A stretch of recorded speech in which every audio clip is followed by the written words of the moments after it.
Hi, Melanie Muenchinger here, illustrator for Gina K Designs. Today I'm going to be sharing some cards that I made with my Stately Flowers 8 set using the yellow jessamine flower. I love the Stately Flowers 8 set. It also has the iris and the orange blossom. And this is the only flower that I haven't demonstrated yet in a video. I'm going to show you how you can do some very simple watercoloring using just a paintbrush or a water brush and some of the Spectrum Aqua markers that Gina K sells.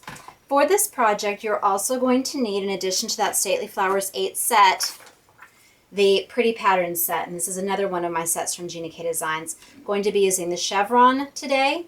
So this border right here, there's so many options in this set. And I've been getting a lot of requests for videos for this as well. And you'll need a long block to put that on. I'm also going to be using just some smaller blocks for the flower and the sentiment. I've got the Gina K black Onyx pad and then the grass green pad for stamping that chevron. And then just some Gina K Pure Luxury, the heavy base weight white. So this is a little bit different than watercolor paper. This has an ultra smooth surface, which makes it ideal for stamping, but the color is not going to move around as much as if you were using watercolor paper. But you want to make sure that you're using this heavy base weight if you're going to be doing a single layer card, and you will love how well that stands up to the water that you are adding. It's not going to buckle. Let's begin by stamping this chevron across the bottom.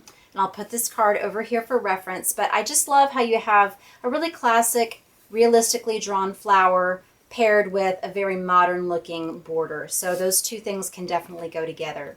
So we'll begin by inking up the chevron with this grass green. And I'm going to be doing some stamping off so that you get the two borders there with only inking with one pad. And that is going to work really nicely because you're going to see those two shades of green, just like you do the different shades of green when you watercolor those leaves on the flower. So I'm going to go about a third of the way up, or from the bottom, press all over. I'm going to lift it up carefully, and then I'm just going to sandwich that in, nest right in between those borders. So pardon my head, I just want to make sure I get it right on there. So without re-inking, just press back down and you get that doubled border. Okay, now I'm going to stamp the flower in the black onyx. I use this a lot for Easter cards. But this is a very easy flower to color because you just have small areas, so you don't have to do a lot of blending. Oops, now if you pull it away, I didn't get all the pressure on there.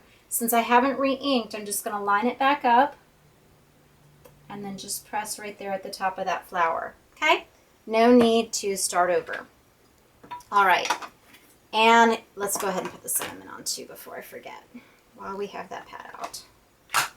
So I'm just going to put it right here. Okay? Very simple layout. So I'm going to go ahead and do my coloring before I fold that up, and I'm going to go ahead and do the purple one.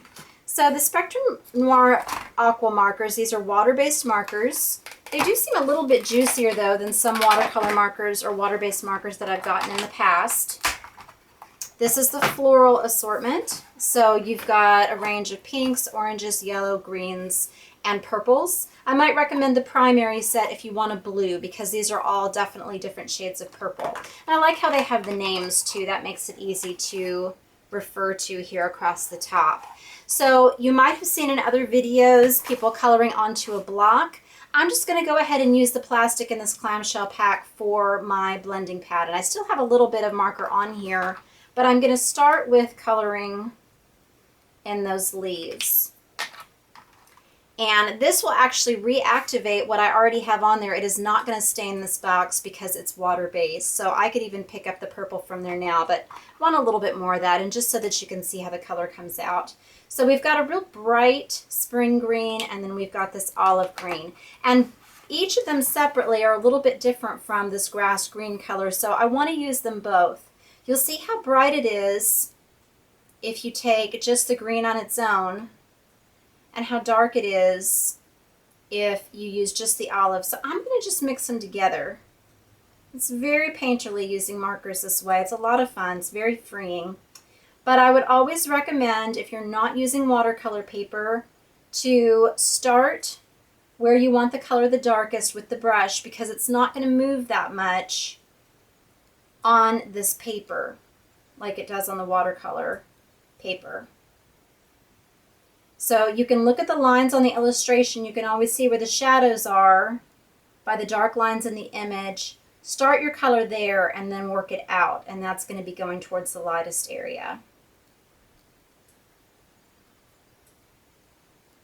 So just filling these in, and if you don't like that chevron going through your leaves, you could stamp the flower first and then mask it, but I don't mind it. I actually prefer how that looks. I like the green on the green, having it be a little bit transparent to that design behind it.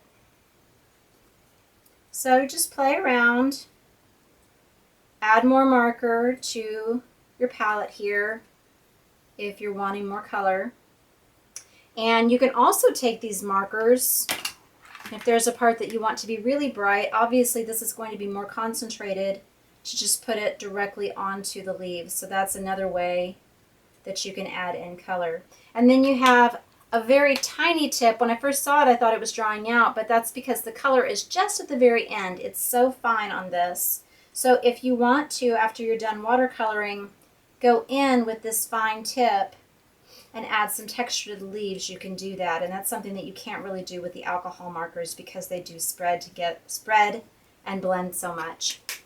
Okay, now let's do the purple. We have some really nice shades here. We've got one that's just kind of like a lilac, and then this fuchsia one, kind of more of a magenta, the red in it, and then that's the deepest. Okay, all right, so I'm going to pick up just some different colors here, kind of blend them together, and I'm going to start underneath where I want it to be the darkest.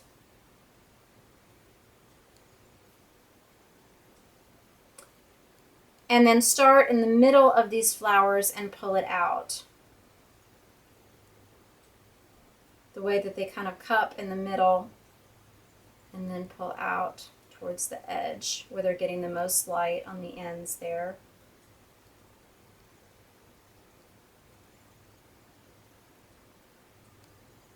And if you want these to be brighter, then just go ahead and color with them as you would a regular marker, rather than doing the watercoloring. Now, if you want a background on this and you want to go around these with some color, then I would recommend that you use a watercolor paper instead of just plain stamping cardstock. Okay, and then I just want to dot in just a little bit more color to these, make them look a little more blotchy since I'm going for a watercolored look. And I think I'm going to just color the centers of these with this green. And then maybe tone that down with some of this olive here. Maybe get a little more pink on these. And the card's complete.